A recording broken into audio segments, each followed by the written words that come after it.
Hello everyone, welcome to our YouTube channel guys. So guys, जितने भी student है fourth year के semester 7 के जो कि फोर्थ ईयर कर रहे हैं हिस्ट्री में, तो उनके लिए वीडियो होने वाली है। तो जिस भी स्टूडेंट के पास ये सब्जेक्ट है history of travel and travelogue, तो उनके लिए वीडियो होने वाली है। आज हम करने जा रहे हैं unit number 3 history of travel and travelogue का, क्योंकि unit number 1 and unit number 2 मैं ऑलरेडी करा चुकी हूँ। अगर आपने वो वीडियो नहीं देखी हो तो मेरे चैनल पे आपको history of travel and travelogue के नाम से एक प्लेलिस्ट मिलेगी, उसमें लाइन वाइज आपको वीडियो मिलेगी। चलिए हम वीडियो को स्टार्ट करते हैं। वीडियो को स्टार्ट करने से पहले अगर आप हमारे चैनल पर नए आए हो, फर्स्ट टाइम आए हो, प्लीज चैनल को सब्सक्राइब करें एंड बेल आइकन को ऑन करें, जिससे सारी नोटिफिकेशन, सारी वीडियो टाइम टू टाइम आपके पास पहुंचे।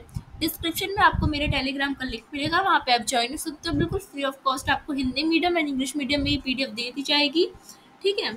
और साथ ही साथ मुझे आप मेरी इंस्टाग्राम पे फॉलो कर सकते हो। मेरी आईडी है इट्स चौधरी 7065। चलिए हम वीडियो को स्टार्ट करते हैं। देखिए, पूरे यूट्यूब पे फोर्थ ईयर की वीडियो सबसे पहले मैं आपके लिए ला रही हूँ, वो भी हिंदी में ले आती हूँ और सबसे पहले ले आ रही हूँ। और अभी तक कुछ भी इसका मटेरियल भी आपको सॉल की तरफ से, DU की तरफ से कहीं से नहीं मिल रहा, तो आप इतनी तो कर सकते हो कि मुझे सपोर्ट करो, प्लीज़ मुझे सपोर्ट करो, मेरी वीडियो को लाइक करो और शेयर्स करो और सब्सक्राइब करो और अपने फ्रेंडों से भी करवाओ। चलिए चलते हैं हम। तो हमारे यूनिट नंबर 3 में हमें पढ़ना है कि डिस्कवरीज, ट्रेड एंड कॉलोनियलिज्म। तो हमें पढ़ना है 1400 से 1800 के टाइम पीरियड में डिस्कवरी के लिए और ट्रेड के लिए और कॉलोनियलिज्म के लिए यात्राएं की जा रही थी, ट्रेवल किए जा रहे थे। तो इसके बारे में हमें पढ़ना है, ठीक है। मतलब यूरोप सेंट्रिक आप कह सकते हो नज़रिए से। तो द एज ऑफ डिस्कवरीज हम पढ़ेंगे, खोजों का युग, जैसे कि 1400 से 1800 के टाइम था। दुनिया में पुनर्जागरण हुआ था, यूरोप में पुनर्जागरण हुआ था, लोग खोजे कर रहे थे, है ना, अलग अलग देशों की, जैसे कि Vasco da Gama, Columbus, Captain Cook, इन लोगों ने अमेरिका, भारत और ऑस्ट्रेलिया जैसे देशों की रास्ते खोजे थे। Colonial and post colonial travelogue, यानी कॉलोनियल औपनिवेशिक काल पे, अंग्रेजों के टाइम पे, और औपनिवेशिक के बाद के काल के भी हम, मतलब जो हमारे यात्री थे, यात्रा वृत्तांत करने वाले, जो यात्रा वृत्तांत लिखी थी, उसके बारे में हमें डिस्कस करेंगे। इंट्रोडक्शन से हम स्टार्ट करते हैं। तो 15वीं से 18वीं शताब्दी का जो हमारा टाइम पीरियड था, वो टाइम पीरियड इतिहास में द एज ऑफ डिस्कवरीज के नाम से जाना जाता है। आप सबको पता है, क्योंकि 1400 के आसपास में यूरोप में पुनर्जागरण हुआ था, और पुनर्जागरण पे होने से क्या है, डिस्कवरी, साइंस, सब पे, मानवतावाद, इन सब पे बहुत ज़्यादा फोकस किया गया था। तो ये वह समय था जब यूरोपीय शक्तियाँ जैसे कि पुर्तगाल, स्पेन, इंग्लैंड, फ्रांस, हॉलैंड, ये सब क्या कर रहे थे, ये लोग समुद्री यात्राएं कर रहे थे। क्यों कर रहे थे? 3 मकसद था इनका समुद्री यात्रा करने का। एक तो वो खोज करना चाह रहे थे, डिस्कवरीज। दूसरा, वो नए नए देश ढूंढ रहे थे जिनको वो अपनी वेश गुलाम बनाए, है ना। तीसरा, इन लोग के बीच उसकी भी होड़ थी, मतलब कि हम ज़्यादा मतलब वो बनाएंगे साम्राज्यवादी विचारधारा। तो इन यात्राओं ने न केवल भूगोल को, व्यापार को और विज्ञान को बदला, बल्कि राजनीतिक, सांस्कृतिक और सभ्यता के बीच भी संबंध एक नया रूप दे दिया। क्योंकि भूगोल, व्यापार और विज्ञान को इसलिए बदला क्योंकि यहाँ भारत तो चलो एग्जिस्ट करता था, पहले भी यूरोप से व्यापार होता था, बट समुद्री व्यापार, रास्ते की खोज की। पर अमेरिका लोगों को नहीं पता था कहाँ पे है, ठीक है, दुनिया के लोगों को। ऑस्ट्रेलिया नहीं पता था, तो हमारे भूगोल में हमें एक दो नया देश मिला। व्यापार के लिए और विज्ञान में बदल गया। व्यापार के लिए ट्रेड हो रहे थे ना, एक देश दूसरे देश से समुद्री क्यों कर रहा था, व्यापार के लिए भी कर रहे थे। विज्ञान यानी खोज के लिए, और जैसे कि नेवी बनाई थी, टेलीस्कोप बनाया था, है ना, और संस्कृति को जानने के लिए। तो राजनीति किससे प्रभावित हो रही थी, क्योंकि एक देश दूसरे देश पे गुलामी करने भी चाह रहा था। इन्हीं खोजों के चल के आगे क्या हुआ, जो कॉलोनियलिज्म है यानी उपनिवेशता है, उसको जन्म दिया। इसका परिणाम स्वरूप ये हुआ कि औपनिवेशिक यात्रा वृत्तांतें जो है वो लिखी जाने लगी, और बाद में उत्तर औपनिवेशिक यात्रा वृत्तांत भी लिखी गई थी। तो इन दोनों को हमें इसमें पढ़ना है। सबसे पहले हम पढ़ेंगे the age of discoveries 1400 to 1800, ठीक है। तो ऐतिहासिक पृष्ठभूमि अगर हम जाने डिस्कवरीज की, तो मध्य युग के बाद का जो टाइम पीरियड था, यानी अर्ली मॉडर्न पीरियड, उसमें ज्ञान विज्ञान बहुत ज़्यादा फला फूला था। नौवाहन यानी जो नेवी जो थी, वो बहुत ज़्यादा लोग क्या करने लगे थे, ब्रिटेन बना रहा था तो उसको देख के फ्रांस भी अपने आप को बढ़ा रही थी। तो बहुत ज़्यादा होड़ चल रही थी। तकनीक, भूगोल क्षेत्र में बहुत ज़्यादा प्रगति हुई थी। क्यों? क्योंकि यूरोप में पुनर्जागरण हो चुका था इस टाइम तक, है ना। क्रूडेज यानी धार्मिक युद्ध के बाद यूरोपीय के पूर्वी देशों में आना स्टार्ट हो गए थे, क्योंकि वो लोग यूरोप में पुनर्जागरण हुआ, फिर सुधार आंदोलन हुआ जिसमें प्रोटेस्ट जो थे, और जो ईसाई धर्म में ही दो जो धारा थी, सुधारक और प्रोटेस्ट, इन दोनों में लड़ाई हुई थी, ठीक है। और विशेषकर भारत और चीन में गहरी रुचि बढ़ी थी, किसकी, यूरोपीय देशों की। और फिर वो लोग व्यापार के लिए क्या आ रहे थे, नए नए मार्ग ढूंढ रहे थे। तो अरबों के हाथों में मसाले, रेशम, सोने और कीमती धातु का व्यापार था, जिसमें यूरोपियों को बड़ा नुकसान होता था, क्योंकि अगर इन जो ये यूरोपीय है ये पहले स्थल मार्ग से जाते थे, सिल्क रूट से, तो ये अरब कंट्रीज होके जाते थे, जिससे वहां पे लुटेरे वगैरह भी इनके लूट लेते थे। तो इसलिए इन्होंने नया तरीका, युद्ध के बाद जब कुछ तो दुनिया का पतन हुआ था, तो इन्होंने नया मार्ग ढूंढा, जिसमें वास्को डिगामा और कोलंबस निकले थे। कोलंबस भारत ढूंढने निकला था, वास्को डिगामा अमेरिका ढूंढने निकला था, पर उल्टा हो गया। वास्को डिगामा पहुंच गया भारत और कोलंबस पहुंच गया अमेरिका। इसलिए उन्होंने नए समुद्री मार्गों की खोज शुरू की, ताकि वे सीधे एशिया से अफ्रीका तक कर सके, व्यापार कर सके। तो प्रमुख प्रमुख खोजें की अगर हम बात करें, डिस्कवरीज का युग था, तो क्या क्या डिस्कवरी हुआ था। तो बार्थोलोम्यू डियाज, ये क्या होता है, सन 1448 में पुर्तगाली जो नाविक डिजाइस ने क्या करी थी, जो पुर्तगाली व्यक्ति था, इसने अफ्रीका के दक्षिण सिरे केप ऑफ गुड होप की खोज की थी, ठीक है। किसने की थी, बार्थोलोम्यूस डियाज ने। आप सबको पता है अफ्रीका है ऐसे, है ना, फिर यहाँ पे यूरोप है, यहाँ पे एशिया है ना, यहाँ पे भारत है ऐसे, और यहाँ पे अमेरिका है। तो ये वाला जो हिस्सा होता है ना यहाँ का, ये इसको कहते हैं केप ऑफ गुड होप। तो इसकी खोज हुई थी, क्योंकि यहाँ से ऐसे लोग जाते थे, यहाँ पे ठहरते थे और फिर ऐसे अमेरिका गए थे, ठीक है। इस वजह से इसकी खोज हुई थी। ये मार्ग भारत पहुंचने की दिशा में पहला कदम था। जब यहाँ पे ये लोग पहुंचे तो इनको आशा हो गई, यहाँ के लोग जानते थे ये वाला मार्ग भारत को कैसे आना है यहाँ से। तो ये लोग जब यहाँ से ऐसे निकले तो यहाँ पहुंचे, खोज की, तो यहाँ से इनको आसानी हो गई यहाँ जाने में। दूसरी खोज थी वास्को डिगामा की। वास्को डिगामा ने 1498 में वास्को डिगामा ने कैलिकट भारत पहुंचकर, जो भारत का दक्षिण भाग है, वहां पे एक जगह है कालीकट, वहां पहुंचकर उसने केरल के सीधा समुद्र मार्ग खोज लिया था यूरोप से भारत आने का, ठीक है। तो ये दूसरी खोज थी। भारत के इतिहास का निर्णायक क्षण रहा था, जिसने आगे चलकर ब्रिटिश उपनिवेशवाद की नींव रखी। तो ब्रिटिश उपनिवेशवाद की नींव कह सकते वास्को डिगामा के भारत आने से ही रह गई, क्योंकि इसने भारत की खोज कर ली थी समुद्र यात्रा की। फिर धीरे धीरे सारे व्यापारी आने लगे, व्यापार करने लगे, और बाद में धीरे धीरे इन्होंने शासन ही करना स्टार्ट कर दिया। तीसरी खोज क्रिस्टोफर कोलंबस ने की थी। स्पेन के इस नाविक ने, यानी जो कैप्टन होते थे ये लोग नाव चलाने वाले, ठीक है, व्यापारी, तो इन्होंने, ये स्पेन के थे, इन्होंने 1492 में पश्चिम की ओर यात्रा करते हुए अमेरिका की खोज की थी, ठीक है, जो आज हम देखते हैं ना अमेरिका, उसकी खोज की थी। तो एक नया खोज भी निकल के आया लोग के सामने, एक नए विश्व की खोज हुई। मतलब अब मानचित्र में अलग अलग क्या है, नक्शे बनने लगे, क्योंकि नए नए लोग जो प्लेस है वो खोजने लगे थे। और क्या खोजी हुई थी, फर्नीडे मैगलेन द्वारा 1519 से 1522 के बीच विश्व की पहली परिक्रमा की गई थी, यानी पूरे वर्ल्ड की इसने क्या करी थी, परिक्रमा की थी। तो क्या उस पता चलता है कि ये लोग ट्रैवल कर रहे हैं, चाहे किसी भी मकसद से कर रहे हैं, व्यापार के लिए कर रहे हैं, मानचित्र के लिए कर रहे हैं, उपनिवेशवाद के लिए कर रहे हैं, राजनीति के लिए कर रहे हैं, पर ये लोग क्या कर रहे हैं, ये लोग यात्राएं कर रहे हैं। तो खोज की बात हमने कर ली, तो खोजों के आर्थिक परिणाम क्या पड़े उसको भी हम जानते हैं। चलो, इन लोगों ने ये सारी चीजें खोज ली, भारत खोज लिया, अमेरिका खोज लिया, कैप ऑफ गुड होप खोज लिया, पर इस सबसे फायदा क्या हुआ इनको, इसको हम जानते हैं, ठीक है, आर्थिक फायदा। तो विश्व व्यापार का विस्तार हुआ इससे, क्योंकि यूरोप, एशिया, अफ्रीका, अमेरिका, इन सब के बीच अब व्यापारिक जाल बन गया था। इन लोगों ने एक दूसरे का मार्ग ढूंढ लिया, अब बहुत ज्यादा व्यापार ये लोग एक दूसरे से सारे लोग कर रहे थे। तो आर्थिक परिणाम ये हुआ कि व्यापार, विश्व का व्यापार जो है वो बढ़ने लगा था। मसाले, रेशम, चाय, चीनी और सोने चांदी का विशाल विशाल बहुत ज्यादा व्यापार हो रहा था, क्योंकि मसाले भारत में होते थे, है ना, रेशम भारत में होते, तो यहाँ से चाय भारत में होते थे, तो यहाँ से क्या जाता था, विदेशों में ये सब चीज जाता था, और विदेशों से सोना चांदी भारत आता था। तो तभी तो भारत को सोने की चिड़िया भी कहा जाता था पहले, है ना।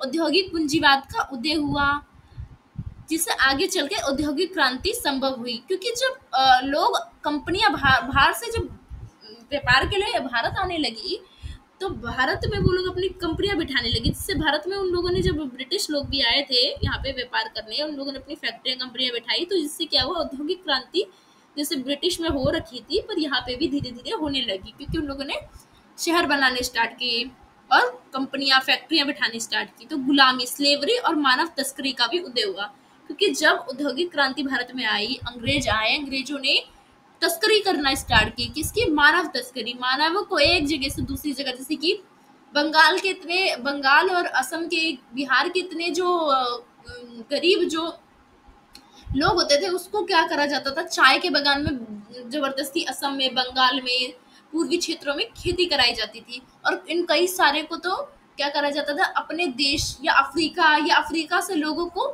ले आया जाता था काम करने के लिए, मजदूरी करने के लिए या खेती करने के लिए। तो मानव तस्करी होती थी, गुलामी का काल हो रहा था ये, ठीक है, इसका उदय हो रहा था। ये सब भी किससे होता था? ट्रेवल से ही ये सब का उदय हुआ था। तो सामाजिक और सांस्कृतिक प्रभाव भी इसका क्या पड़ा, उसको भी हम जानते हैं। तो यूरोपीय सभ्यता ने एशिया और अफ्रीका की सभ्यता पर प्रभाव डाला, क्योंकि जब यूरोपीय लोग व्यापार के लिए, साम्राज्यवादी के लिए और अपने धर्म को फैलाने के लिए जब अरब से एशिया आते हैं, जिसमें चीन, भारत, श्रीलंका, इंडोनेशिया वाले देश जो होते हैं, इस पे फिर हमें वेस्टर्न कल्चर का प्रभाव दिखता है। जैसे आज भी हमें हम देखते हैं, हम अंग्रेजी बोलते हैं, हम बहुत सारी चीज़ें जो वेस्टर्न ड्रेसेस, हमारी बहुत सारी चीज़ों का, एजुकेशन है ना, लेकिन इसके साथ ही साथ सांस्कृतिक विनाश भी हुआ। क्यों? क्योंकि जब दूसरे की संस्कृति हमने अडॉप्ट किया, हमने वेस्टर्न कल्चर को अडॉप्ट किया, हमारी संस्कृति का विनाश हुआ। पर साथ साथ धार्मिक प्रचार हुआ, यहाँ का धर्म वहाँ गया, वहाँ का ईसाई धर्म भारत में अपनाया, यहाँ का बौद्ध धर्म कहीं और गया, मतलब धर्म का आदान प्रदान हुआ और स्थानीय परंपरा का दमन हो गया। पर क्यों? क्योंकि स्थानीय परंपरा, जैसे हमारे लोहार थे, सोनार थे, बुनकर थे, ये सब हमारे स्थानीय परंपरा थी, और हमारे जो स्थानीय कल्चर था, ये सब वेस्टर्न कल्चर में ढल के डूबी है। और वेस्टर्न जो हमारी कंपनियां आ गई थी, फैक्ट्री आ गई थी, इस सब ने इन सब की जो धंधे थे उसको भी चौपट कर दिया था। तो चर्च और मिशनरियों ने ईसाई धर्म के प्रचार में बहुत ज्यादा सक्रिय भूमिका निभाई थी। अगर मैं बात करूँ नॉर्थ ईस्ट की, तो सबसे ज्यादा वहाँ पे आज भी ईसाई देखने को मिलते हैं। तो इन लोगों ने बहुत ज्यादा वहाँ पे धर्म का प्रचार प्रसार किया था, और वहाँ के लोग क्या कह रहा था, कन्वर्ट किया था ईसाई धर्म में। राजनीतिक परिणाम भी इसका हुआ, तो उपनिवेशवाद का जन्म हुआ राजनीतिक परिणाम में। खोजों के बाद जब यूरोप की अलग अलग देश की अलग अलग कंपनी जब भारत आने लगी, तो ये लोग भारत पर राजनीतिक नियंत्रण भी स्थापित करना शुरू कर दिया था। स्पेन ने अमेरिका को गुलाम बना लिया था, पुर्तगाल ने भारत पे कर दिया था, है ना, गोवा वाला जो क्षेत्र है वो लास्ट तक किसके पास था? पुर्तगाल के पास ही था। अफ्रीका, दक्षिण अमेरिका, ये सब ब्रिटेन और फ्रांस के हाथ में था, है ना। आप सबको पता है ब्रिटेन ने हमारे पे राज पे भी किया था। तो कॉलोनियन यानी उपनिवेशवाद का जन्म हुआ था यहाँ से। अब हम दूसरा टॉपिक पढ़ेंगे हमारा इस यूनिट का, कि colonial and post colonial travelogue के बारे में, यानी यात्रा वृतांत के बारे में, औपनिवेशिक काल और उत्तर औपनिवेशिक काल की। तो यात्रा वृतांत जानते हैं, और इनकी परंपरा कब से स्टार्ट हुई थी, वो मैंने आपको फर्स्ट यूनिट में भी बताई थी। बहुत पहले से यात्रा की जाती है, और अलग अलग मुद्दों से, अलग अलग चीज के लिए। तो यात्रा वृतांत, जिसे हम ट्रैवलॉग कहते हैं, केवल यात्रा का वर्णन ही नहीं है कि हम कहीं गए, हमने जो देखा उसको वर्णन किया, बल्कि ये हमारे ज्ञान को भी बताता है, व्यक्ति के अनुभव को बताता है, व्यक्ति की संस्कृति को बताता है, व्यक्ति की सत्ता के दस्तावेज भी देता है। मीन्स अगर मैं, ठीक है, रोमा जायसवाल, मैं गई, मान लो मैं गई अमेरिका। अब मैं अमेरिका गई तो मैं ज्ञान के लिए भी जा सकती हूँ, अमेरिका पढ़ने के लिए जा सकती हूँ, है ना। मैं गई अमेरिका पढ़ने, तो मेरा ज्ञान हो गया वो, ठीक है। अनुभव, अब अमेरिका में मैं जितने दिन रही, वो मेरे अनुभव कैसे थे वहाँ पे, उसको मैंने लिखा, ठीक है। वहाँ के लोगों के बारे में, वगैरह के बारे में, है ना, मुझे कैसा लगा अनुभव वहाँ से रह के। वहाँ की संस्कृति, जब मैं वहाँ रही, वहाँ मैंने देखा वहाँ कपड़े लोग कैसे पहनते हैं, वहाँ खाना कैसे खाते हैं, वहाँ का पारिवारिक संबंध कैसा है, वहाँ का त्यौहार कैसे हैं। और फिर अगर मैं 2-3 दिन, जैसे कि 2-3 साल रही अगर पढ़ने के लिए, तो वहाँ की सत्ता भी देखूंगी कि वहाँ जाने के लिए मुझे कौन कौन से पासपोर्ट लगे, वहाँ पर रहने के लिए मुझे कौन कौन से कानून का पालन करना पड़ेगा, अगर मैंने कोई जुर्म करा तो वहाँ की लोग कैसे सजा देंगे मुझे, है ना, वो सब पता लग जाएगा। सत्ता, वहाँ की सरकार के लिए वोट लोग कैसे करते हैं, है ना, तो यहाँ की सत्ता के बारे में भी पता लगेगा। तो यही होता है यात्रा वृत्तांत, ठीक है। अगर इन सब चीज को अगर मैं लिखूं, आपको बताऊं, तो ये यात्रा वृत्तांत हो गया। तो औपनिवेशिक काल में इन यात्रा वृत्तांत ने न केवल यात्रा को दर्ज किया, बल्कि उन्होंने अन्य सभ्यताओं को देखने का भी यूरोपीय दृष्टिकोण भी प्रस्तुत किया। मीन्स जब ये लोग यात्रा कर रहे थे, ज्यादातर तो यूरोपीय लोग आ रहे थे ना यात्रा करने के लिए, पुर्तगाल के, स्पेन के, इंग्लैंड के। तो ये लोग अपने नजरिए से, जब ये लोग अपने टेक्स्ट लिखते थे, अपना यात्रा वृत्तांत लिखते थे, तो इनके नजरिए से, मतलब यूरोप के नजरिए से अब हम दुनिया को देख रहे थे। मतलब हमें कौन सा नजरिया मिल रहा था, यूरोपीय दृष्टिकोण मिल रहा था दुनिया को देखने का। अब यार इन लोगों ने भारत को ऐसा बताया कि भारत असभ्य थे, यहाँ के लोग ऐसे थे, तो इनका दृष्टिकोण था ना ये। अगर इन्होंने किसी और देश को बताया तो इनका दृष्टिकोण था। अगर वहां मैं जाती या आप जाती या कोई और जाता तो शायद उसका दृष्टिकोण अलग होता, है ना। तो मतलब हमें क्या देखने को मिलता है कि जब कोई यात्रा वृत्तांत लिखता है तो वो अपना दृष्टिकोण अपने यात्रा वृत्तांत में डालता है। तो औपनिवेशिक यात्रा वृत्तांत की क्या क्या विशेषताएं होती है उसको हम जानते हैं। सबसे पहले तो यूरोपीय श्रेष्ठता का प्रभाव देखने को मिलता है, क्योंकि औपनिवेशिक गुलामी से, और गुलामी कौन कर रहे थे ज्यादातर उस समय, जो टाइम पीरियड में 1400 से 1800 के बीच, यूरोपीय शक्तियां, जो कि इंग्लैंड, फ्रांस, है ना, पुर्तगाल, ये सब। तो इन लोगों की श्रेष्ठता दिखती है हमें, यानी यूरोप सेंट्रिक क्या देखने को मिलती है हमें, पूरी यात्रा वृत्तांत देखने को मिलती है। इन वृत्तांतों में एशिया और अफ्रीका को असभ्य बताया गया है, पिछड़ा बताया गया है।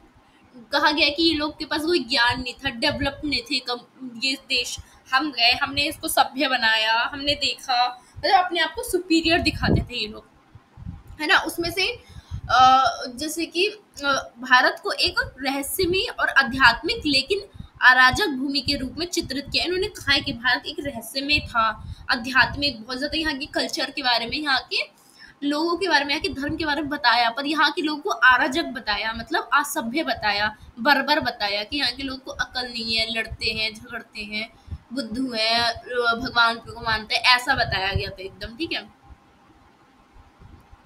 तो ज्ञान और शक्ति का भी संबंध देखने को मिलता है हमें इन यात्रा वृत्तांत में। औपनिवेशिक शासन ने स्थानीय समाज की जानकारी एकत्रित करके शासन के औजार के रूप में इसे इस्तेमाल किया, यानी ज्ञान उन्होंने अर्जित किया। जब वो लोग भारत आए, उन्होंने भारत के लोगों को समझा, जाना, यहाँ के लोगों को देखा, यहाँ का समाज को देखा।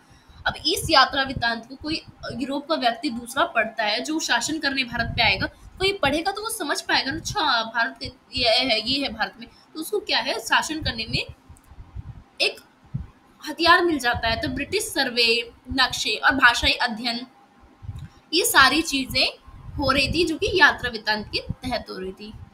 औपनिवेशिक दृष्टिकोण की अगर हम बात करें तो विदेशी लेखकों ने भारत की गरीबी, भारत में जाति व्यवस्था और भारत का धर्म और भारत में जो सामाजिक प्रथाएं थी, कुरीतियां, उसको क्या है, अपनी नजर से देखा, जो अक्सर एकदम अलग चित्रण उसका करते हैं, एकदम अलग चीज बताते हैं इस सब चीज को।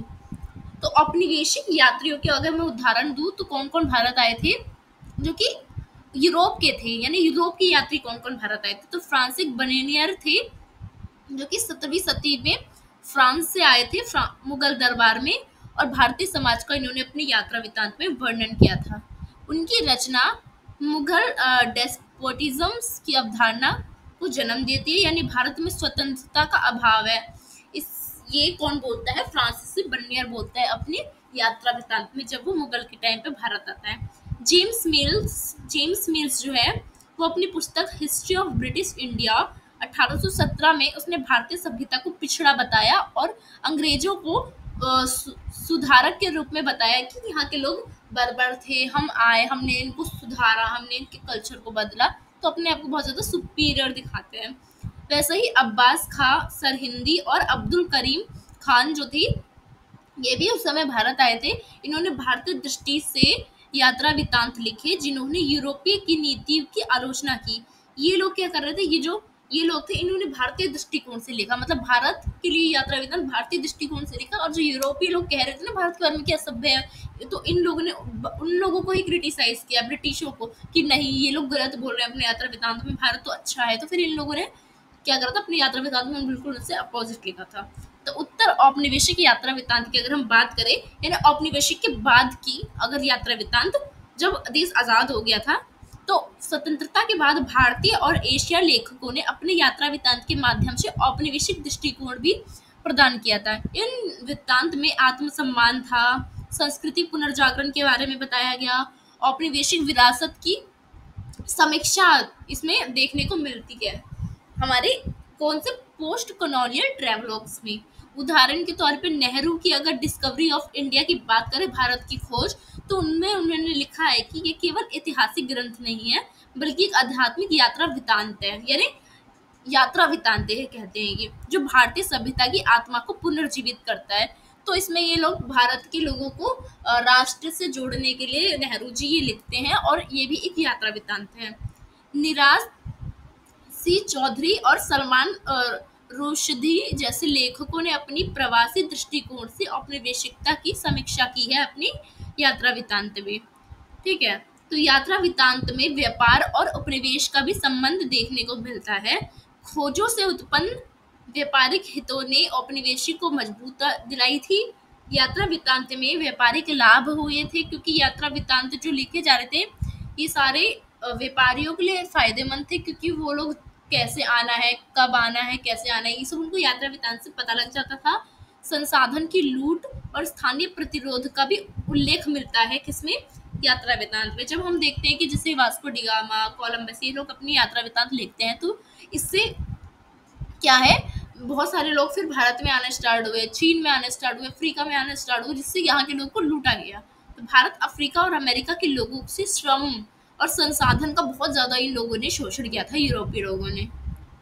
तो विज्ञान, धर्म और उपनिवेशवाद का भी अंतर संबंध एक दूसरे से जोड़ा जाता है, क्योंकि यात्रा वृत्तांत में विज्ञान और धर्म दोनों का ही मिश्रण देखने को मिलता है। क्योंकि हमने जब भी यात्रा वृत्तांत हम पढ़ेंगे ना किसी का भी, तो वो विज्ञान के बारे में बताएगा, मीन्स कि इस देश में गए हमने ये देखा वो देखा, और साथ साथ उस देश के धर्म के बारे में भी बताएगा। तो दोनों से इसका मिश्रण देखने को मिलता है। साथ ही साथ यूरोपियों ने विज्ञान का उपयोग खोज और शासन के लिए भी किया था, क्योंकि नए नए वो देश की खोज करने के लिए भी निकले थे, तो ये वैज्ञानिक हो गया है ना।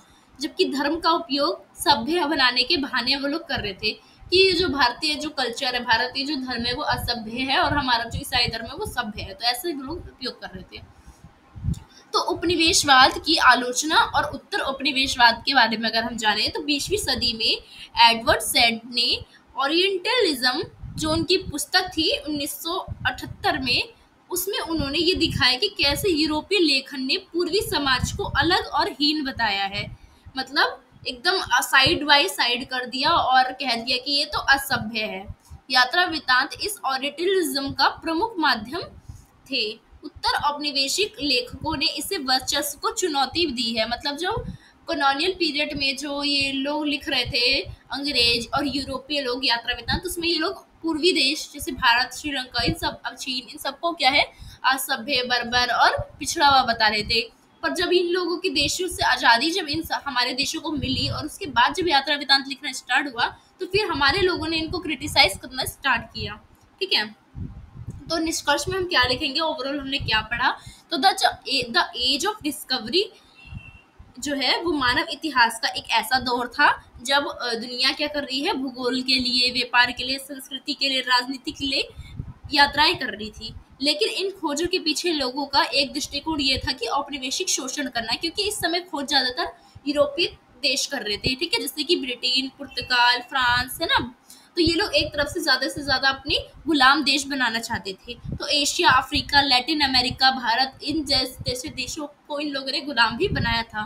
तो यात्रा वृत्तांत की प्रक्रिया जो है वो एक दस्तावेज ही नहीं है, बल्कि जिस देश में हम जाते हैं, यात्रा करते हैं, या जिस व्यक्ति ने किया उस देश की सत्ता के बारे में, उस देश के ज्ञान के बारे में और उस देश के जो संस्कृति है उसके बारे में बताता भी है। और जो यात्री कर रहा है वो अपने देश से भी कंपेयर करता है, तो संघर्ष देखने को मिलता है। उसके बाद हम बात करते हैं कि उत्तर औपनिवेशिक काल की बात की, जब हमारा देश आजाद हो गया था, तो उस समय अगर यात्रा वृत्तांत को लिखा गया तो पुनर्लिखित हुआ, जिसमें जो अंग्रेज है वो झूठी अफवाहें फैला रहे थे, भारत को पिछड़ा वगैरह सभ्य बता रहे थे, तो उसको चुनौती दिया उत्तर औपनिवेशिक काल के यात्रियों ने। ठीक है, जो खोज कही जाती है वह दरअसल विजय थी और जो सभ्यता कही जाती है वह असल में शोषण थी। मतलब अंग्रेजों ने कहा ना, हमने तो खोज की, बल्कि वो लोग खोज नहीं कर रहे थे, वो विजय कर रहे थे, क्योंकि अलग अलग देश को वो लोग अपनिवेशिक बनाना चाह रहे थे। और जो वो कह रहे थे ना, हम सभ्यता ला रहे हैं इन देशों में, भारत में ये लोग असभ्य हैं, बल्कि ये लोग सभ्यता नहीं ला रहे थे, ये लोग भारत के लोगों का शोषण कर रहे थे।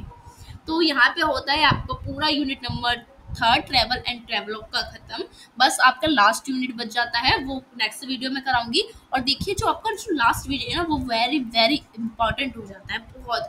उसको तो आप मतलब पढ़ के ही रहिएगा, क्यों? क्योंकि वो बहुत लंबा यूनिट है और उसमें पूरा एशियन से लेके मॉडर्न तक का दे रखा है। तो मतलब वो पढ़ोगे, अगर आपने वो नहीं पढ़ा ना, तो मतलब आपके एग्जाम में मैं पक्का कहती हूँ आपके नंबर कम आएंगे, क्योंकि वो मैं बता रही हूँ अपने दृष्टिकोण से बहुत ज़्यादा इंपॉर्टेंट रखता है, मैटर करता है, क्योंकि उसमें पूरा चीज़ अगर आप तीनों यूनिट पढ़ोगे और वो पढ़ोगे, बात एक ही है, उसमें पूरा टोटल जोड़ के दिया गया है। और बहुत लंबा भी होगा, वीडियो भी बहुत लंबी होगी, शायद शायद मुझे लगता है 3 पार्ट में होगी, क्योंकि बहुत लंबा है। तो देखती हूँ कितने पार्ट में बनती है, तो मैं जल्द से जल्द वो वीडियो भी लाऊंगी। तो वीडियो को अच्छी लगी, वीडियो को लाइक कीजिए, अपने कॉलेज ग्रुप दोस्तों में शेयर कीजिए, और वीडियो कैसी लगी वो भी कमेंट सेक्शन में ज़रूर बताइए, प्लीज़ सपोर्ट कीजिए। सो धन्यवाद।